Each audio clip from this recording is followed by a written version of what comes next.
बोलो हर हर महादेव।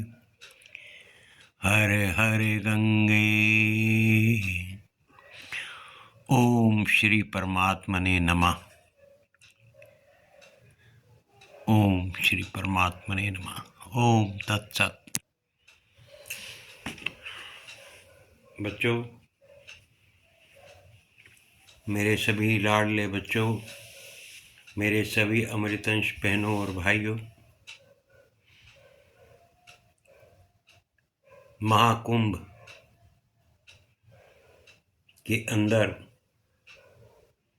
महाशिवरात्रि, ये महाकुंभ, कुंभ की जगह जो महाकुंभ आया है, अर्ध कुंभ आता है, फिर महाकुंभ।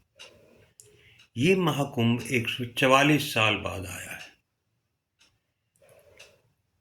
और कुंभ का मतलब क्या होता है? कुंभ नाद को भी बोलते हैं, कुंभ नाभि को भी बोलते हैं, कुंभ कुंडली, कुंडली जैसे कुंड होता है, कुंडलिनी को भी, ये एक ही चीज है सारे। और कुंभ भी इसी को बोलते हैं। अर्थात एक ऐसा स्थान जहां अमृत एकत्रित रहता हो, जिसमें एक ऐसा जलाशय जहां अमृत का एक जगह होना पाया जाए, जिसकी प्राप्ति से आदमी पापों से छुटकारा पाता है और परम धाम की प्राप्ति, परम पुरुष की प्राप्ति, परम शांति की प्राप्ति, ये सारी प्राप्तियां कर सकता है। कैसे? अगर आप गीता के 23वें श्लोक को पढ़ेंगे तो आप बहुत आसानी से इसको जान पाएंगे। दृष्टा होती है आत्मा, उपदृष्टा अनुमंता भर्ता च भोक्ता परमेश्वर।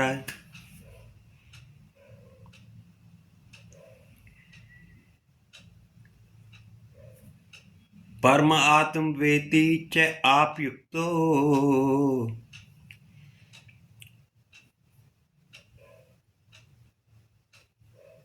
देहेऽस्मिन् पुरुषे परे। आपकी आत्मा को जब परमात्मा भजन करने की, जप करने की, तप करने की अनुमति दे देता है तो आप अनुमंता कहलाते हैं। अर्थात अब आपका विवेक, आपको बोध, आपको जानकारी मिलनी शुरू हो गई है और आप परमात्मा के पाने के रास्ते की तरफ चल लिए हैं। भरता अर्थात भरण पोषण, यही क्रिया जो है अब आपकी आत्मा का भरण पोषण करना शुरू कर देती है। और फिर भोक्ता। और इस अवस्था के बाद धीरे धीरे सने सने आप इस क्रिया के, जिसे हम योग भी कहते हैं, इसी योग के माध्यम से अब आप इसको भोगना भी शुरू कर देते हैं। और जब इसके भोग भोगने में आ जाते हैं, एक भोग तो वो है जो हम इस संसारी दुनिया में जो हम भोगते हैं। कोई पैसे का भोग भोग रहा है, कोई खूबसूरत नारी का भोग भोग रहा है, कोई अच्छे महल और चौबारों का भोग भोग रहा है। अपने तरीके से जो भी संसारी दुनिया के भोग हैं उनको भोग रहे हैं, जो इस भोग के सामने तुच्छ हैं। तो परमेश्वरा,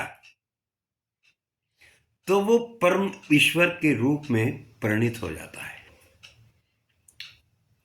यही जीव, यही आत्मा, आपकी आत्मा केवल एक है, दृष्टा एक है, लेकिन अनुमति मिली, भरता हुआ, भोगता हुआ और परम ईश की तरह अपने आपे में ही एक किस्म से ईश्वर का रूप हो गया। लेकिन अभी बाकी है। जो लोग इस महाकुंभ में गए थे, जो 45 दिन तक या 30 दिन तक जिन्होंने अपना वहां कायाकल्प किया है, इस काया के साथ काया ही कल्प नहीं हुई, उनका सब कुछ कल्प हो गया है, सब कुछ बदल गया है उनका, क्योंकि ये एक किस्म से तप भी है। 3 तपों को मिलाकर एक तप बनता है। और जो लोग वहां प्रयागराज में, जो महाकुंभ में 30 दिन या 45 दिन तक वहां डटे रहे हैं, जिन्होंने सेवा की है शरीर से, उन्होंने तो की है, लेकिन जिन्होंने वहां बैठकर अपने संयम को बनाकर जो भजन किया है, जो जप किया है, जो तप किया है, तप जो 3 चीज कौन कौन सी? आपकी वाणी का तप, कोई गलत इस्तेमाल नहीं किया, कोई बोलचाल नहीं, कोई लेना नहीं, कोई देना नहीं, अपनी मस्ती में मस्त रहे हैं। अपने मन का तप, मानसिक तप, क्योंकि मन इधर उधर भागा ही नहीं होगा। जिस व्यवस्था में आप बैठे रहे वहां, जिस नदी के, जिस जमुना के जिस संगम में, जिस त्रिवेणी के किनारे पे तुम लोग या मैं, जो भी कोई थे वहां, जो भी वहां बैठकर इस योग को करते रहे, वो पूरी तरह कल्पतरु की तरह, जैसे कल्पतरु बन जाता है इंसान, ऐसे हो गए होंगे। क्योंकि वहां कुछ भी नहीं होता, वहां आपकी दृष्टि भी कहीं ऐसी जगह नहीं जाती जहां कुछ गलत हो रहा हो या कहीं गलत देखने की आप चेष्टा करें। इसलिए वाणी का तप, मानसिक तप और शरीर का भी तप, शरीर को भी एक जगह लगाए बैठे हैं जो, इन तीनों तपों को मिलाकर एक तप बनता है। इसके बाद अब यहां तक तो पहुंच गया, ईश्वर की अवस्था तक तो पहुंच लिया। संत लोग या साधु लोग जो भी थे, जिन्होंने ये तप किया है, जिन्होंने ये वहां वहां बैठे हैं, जो ये इस तक तो यहां पहुंच गए। इसके बाद परमात्मवेती, जिन्होंने उस परमात्मा को भी विदित कर लिया है, जिन्होंने उस परमात्मा को भी साक्षात्कार कर लिया है, चापिक जो इसे पाकर देहस्मिन पुरुषे पर, ये जान गए हैं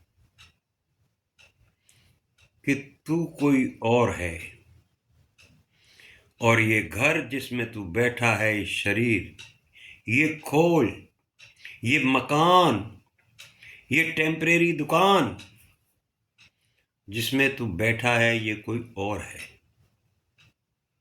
वो जिंदे जी, सांस लेते हुए, जप करते हुए, तप करते हुए वो परमात्मा को विदित कर लिया है, अर्थात परमात्मा स्वरूप ही हो गया है। अब परमेश्वर नहीं है वो, इससे भी परे की अवस्था को पा गया है। जिन लोगों ने इस महाकुंभ में ये क्रिया की है, वो परम की अवस्था को प्राप्त कर गए हैं। अब यहां आकर एक प्रश्न आपके मन में अवश्य उठ रहा होगा कि अगर मैंने परम को पा ही लिया है तो फिर ये शरीर मुझे धारण क्यों करना पड़ रहा है? परमात्मा तो अलौकिक है, परमात्मा तो अव्यक्त है, परमात्मा की तो व्याख्या ही नहीं की जा सकती। तो ये इस सृष्टि का नियम है, प्रकृति का नियम है कि अगर आपने सारी अवस्थाएं पा भी ली हैं, परमात्मा को पा भी लिया है, तो शरीरों के जब तक भोग हैं, जब तक इस आत्मा को ये शरीर बार बार धारण करना पड़ेगा। आपको बार बार इस दुनिया में आना पड़ेगा, इस संसार सागर में, भव सागर में, इस भवकूट में आना पड़ेगा। और जब तक आना पड़ेगा जब तक आपके भोग पूरे नहीं हो जाएंगे। आज वहाँ शांति है पूरी तरीके से। प्रयागराज में मैं भी गया था, बहुत अच्छा आनंद था वहाँ, बहुत खूबसूरत नज़ारा था। रात को 7 बजे हमने स्नान किया, 7 साढ़े 7 बजे के लगभग स्नान किया था मैंने। क्या खूबसूरत नज़ारा था, कितना भव्य उसको सजाया हुआ था। और मैंने इसको करने के लिए, इस स्नान को करने के लिए, मैं बहुत ज़्यादा तो नहीं कर सकता था, मुझे पता था कि मैं बहुत ज़्यादा दिन नहीं कर पाऊंगा। मैंने एकादशी से मौन व्रत धारण किया और पूर्णमासी अमावस्या तक, मौनी अमावस्या तक मैंने अपने व्रत भी रखे, अपने आप को पूरी तरीके से तैयार किया कि ताकि इस दुनिया से कट सकूं। हालांकि मेरा कोई वास्ता नहीं होता लोगों से, बहुत ज़्यादा कोई इतना खास वास्ता नहीं है आजकल। पिछले बहुत सालों से अब तो बिल्कुल ही अलग सा मैं रहता हूँ, एकांती है, अपनी कुटिया पे ही रहता हूँ। लेकिन फिर भी क्या आनंद था वहाँ, क्या मस्ती थी वहाँ, क्या साधु संत थे। उनसे बात करने की जरूरत भी नहीं है, उनकी शक्ल देखने मात्र से आपको ऐसा लगता है कि मैंने साक्षात्कार कर लिए हैं। जो मेरे भाई बहन, जो मेरे बुजुर्ग माताएं या मेरे और छोटे बच्चे जो हैं, जो अगर यहाँ रह भी गए हैं किसी तरीके से, क्योंकि भीड़ काफ़ी थी, लोगों को आने जाने की थोड़ी सी, लेकिन इतनी मुसीबत भी नहीं थी। बड़े आसानी से बाई रेल, बड़े आसानी से बाई कार, बाई सब हर तरीके का वहाँ साधन था। लोग जा रहे थे और मस्ती थी सब में। और ऐसा भी नहीं है कि कोई गिरा मरा हुआ हो, कोई वैसी कोई लंगड़ा के कोई लूला होकर चल रहा हो। सब एकदम दबादब सबको नहाने की होड़ थी। बहुत अच्छा लग रहा था वहां पे। लेकिन जो रह गए हैं ना, वो अभी भी ये ना सोचें कि वहां से त्रिवेणी कहीं चली गई है। नहीं, कहीं नहीं गई। ना माँ गंगा गई, ना माँ जमुना गई, ना माँ सरस्वती गई।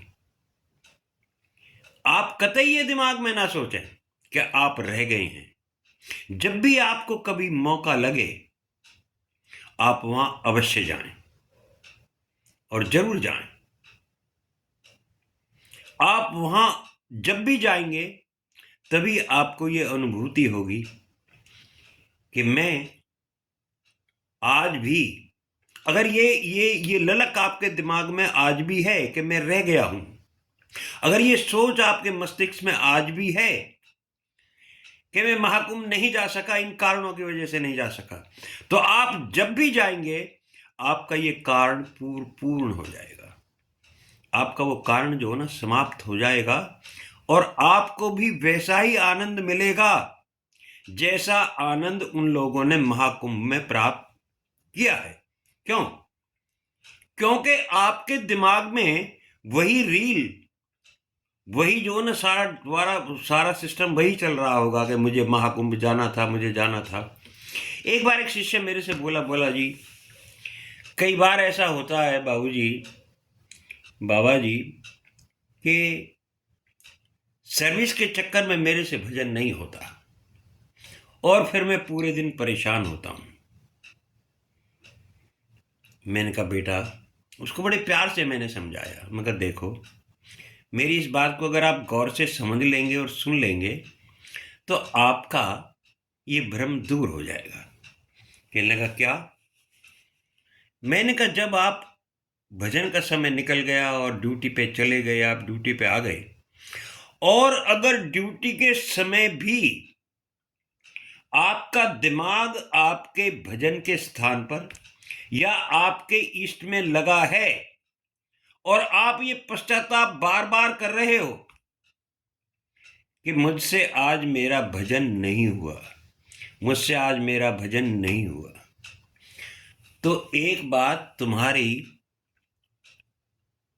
मैं तुम्हारी संतुष्टि के लिए नहीं बल्कि सच बता रहा हूं, आप ये मान के चलना कि आपके भजन की काउंटिंग जारी है, आपका भजन चल रहा है। कौन कहता है आपने भजन नहीं किया?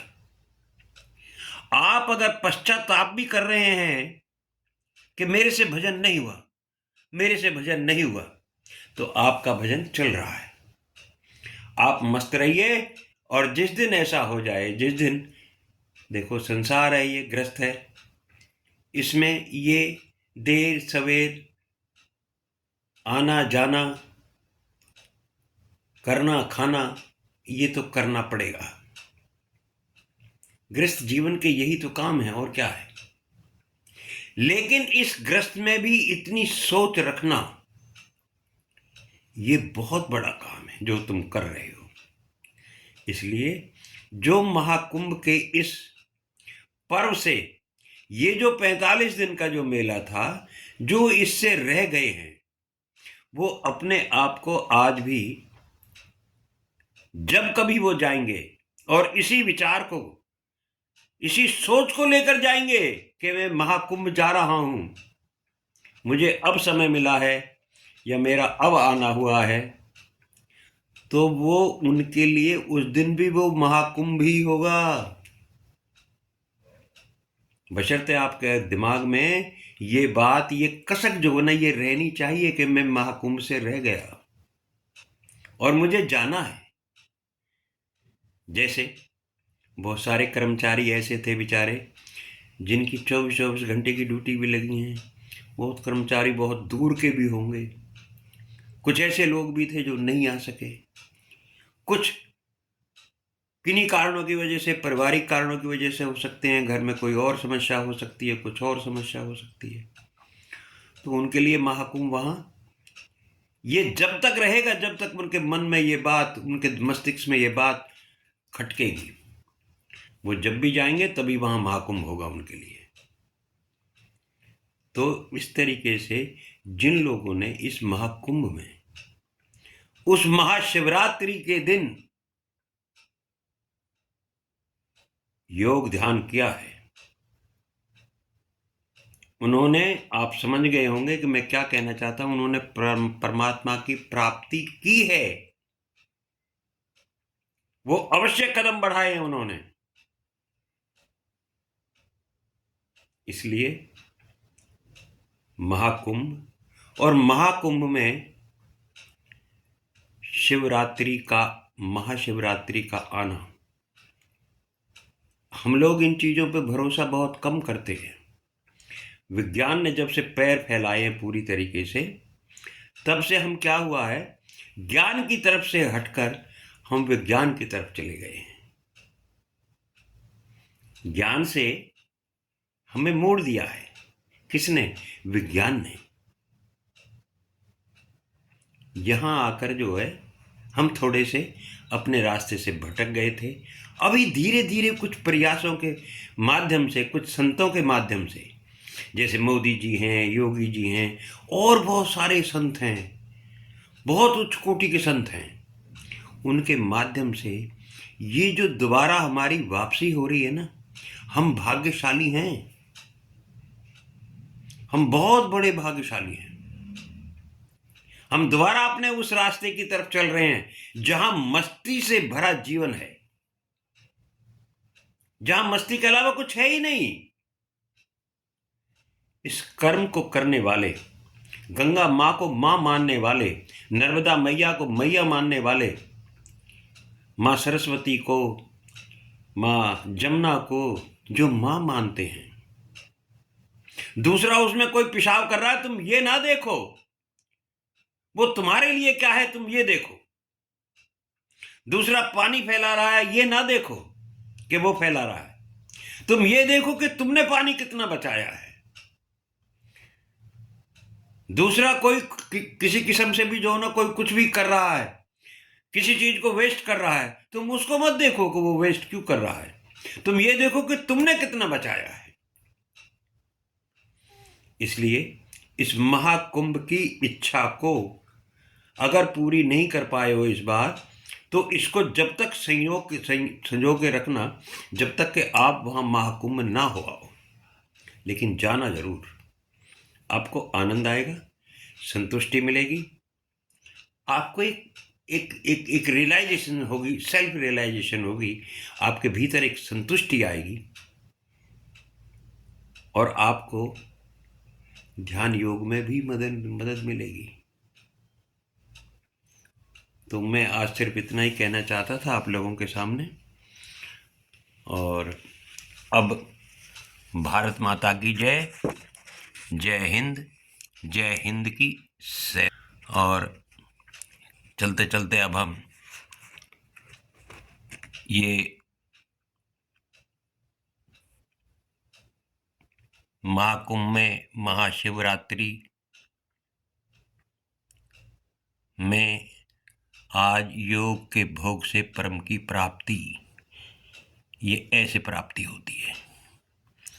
बिल्कुल मस्त हो जाओ भजन में, किसी को कुछ पता ना लगे कि क्या कर रहे हो तुम। ये अवस्था जब आ जाएगी तो समझना आपकी परमात्मा से मिलन हो गया, आपकी आत्मा परमात्मा में जा मिली, आपने परम की प्राप्ति कर ली।